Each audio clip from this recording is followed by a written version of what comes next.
So let's see if we can apply this again to a new number. So this is a question that I asked before that we put off for the time being, was this one. How many divisors does 571,450 have? And rather than list them, we said we're going to use the prime factorization. So the first thing we have to do before we answer this is prime factor. Okay, so let's talk. There's many ways to prime factor, and you should just do it however works best for you.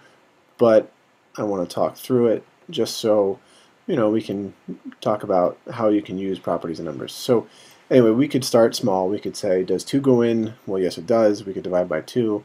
But in general, we want to look for the biggest number which will go in easily, because that's going to overall make life easier for us. So from this we can see, sure, 2 goes in, yeah. We also know 5 goes in because it ends in 0. That's nice. But if 2 and 5 go in, 10 go in, and actually we know 10 goes in because it ends in a 0. So we could divide by 10. That would be nice. We could go even further though. We know that since it ends in 50, it's actually going to be divisible by 50.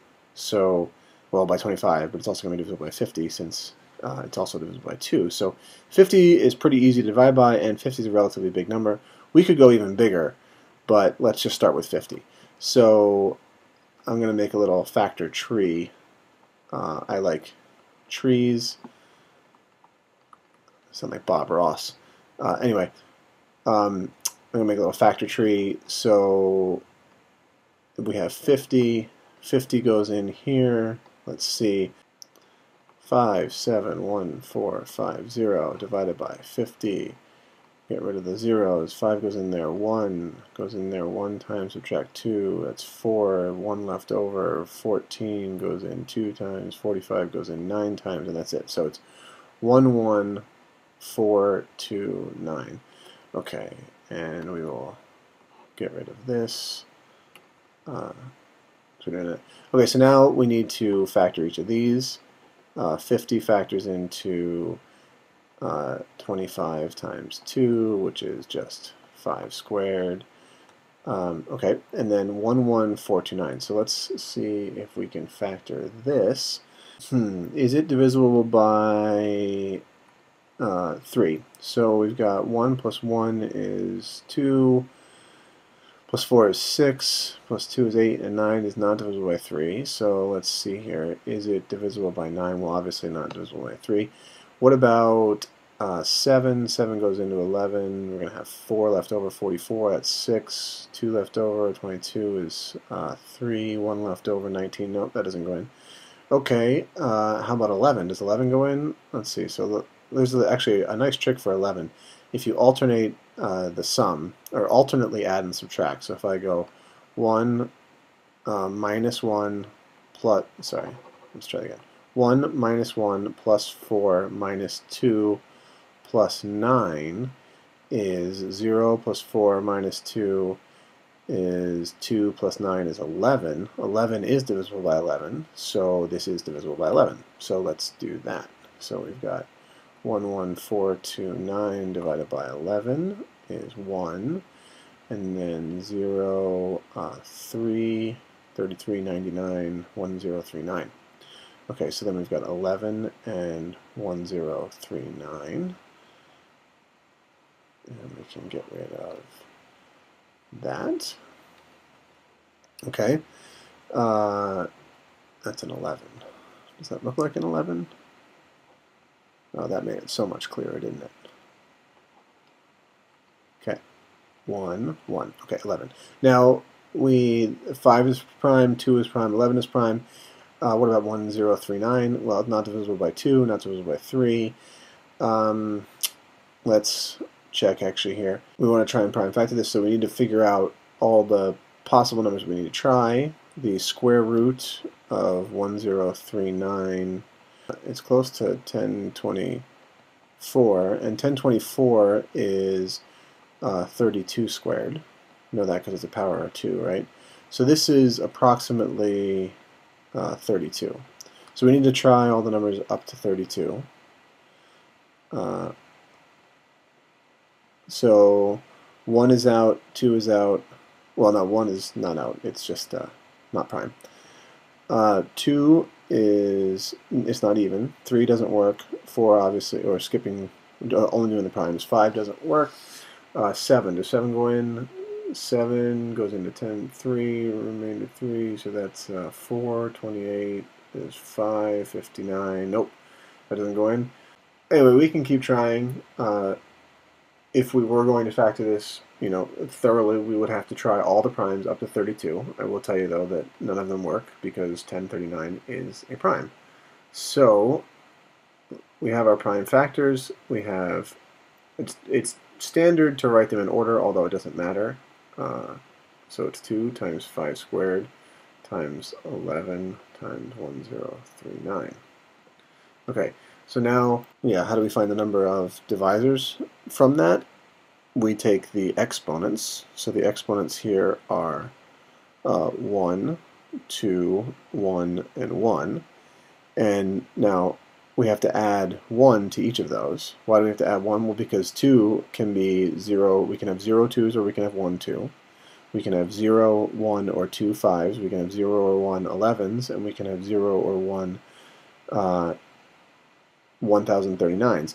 So for each one, we have to take the exponent, but there's also the possibility of having none of them. So that's why we add 1 to each of them. So the number of divisors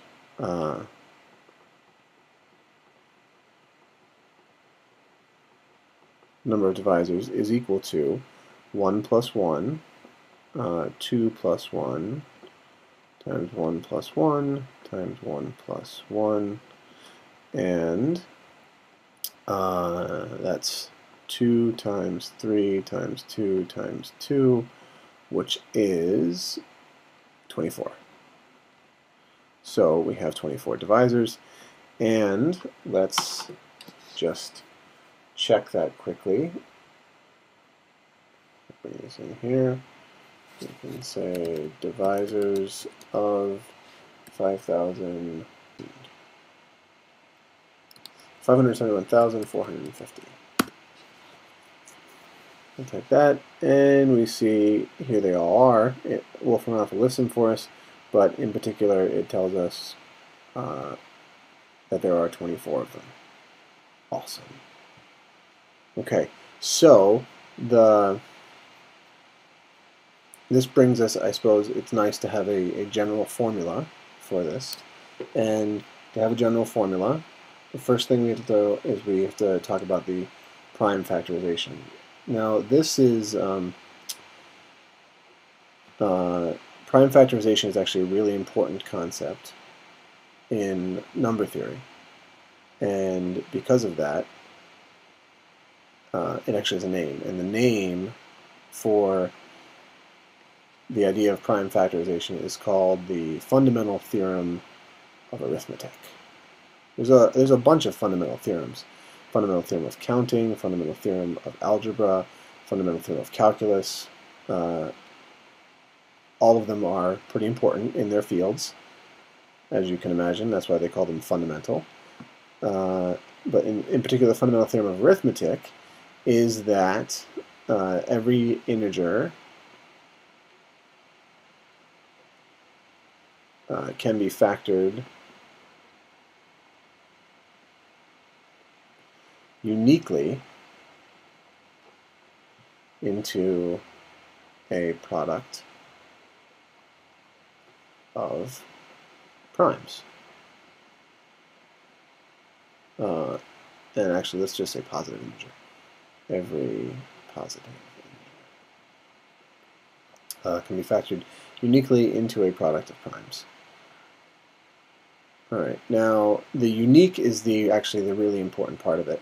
I mean, the fact that you can do it is important, but the fact that it's unique is the thing that's really turns out to be useful. We're not going to prove that, but if you Google fundamental theorem of arithmetic, you will very quickly find many pages which do prove that fact.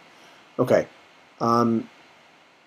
So now, the one caveat to that is that the order doesn't matter. So if I were going to factor, 12, for example, 12 is 2 times, or 2 squared times 3. That's the same as 3 times 2 squared. These two are not different, so that doesn't violate the unique principle. So they're unique up to ordering, is how we usually say it. All right, anyway, so the fundamental theorem of arithmetic, this whole idea of counting the number of divisors is based on that ability to uniquely prime factor every number. Okay, so when we prime factor a number, we usually write it in a certain form, the prime factor. We usually use the symbol p for primes, and p sub 1 is the first prime that is a divisor of n, and we usually use the exponent, or the letter e, for an exponent. So the first prime has a certain exponent. Perhaps the exponent's 1, that's fine. It's usually, well, it's understood, well, it doesn't really matter. You could consider all the primes and have all the exponents be 0 for the ones that don't work, but we usually don't do that. We usually just say all the primes that actually do go into n. So then we have the second one would have some exponent e sub 2, and then we keep going, right? And we end, let's say that there are m primes that go in to n with, we end like that. So it's just a product. And there's actually a fancy way to write this. If you're familiar with summation notation is a sigma, which means you add up the numbers. Sigma something equals something plus something plus something, etc. Product notation is the same idea. It's just that you multiply. So we would write this, oh, sorry, that's a lowercase pi. My fault. It's a capital pi, and capital pi's are square. Okay, so capital pi, and it's p sub I raised to the e sub I, and this is for I element of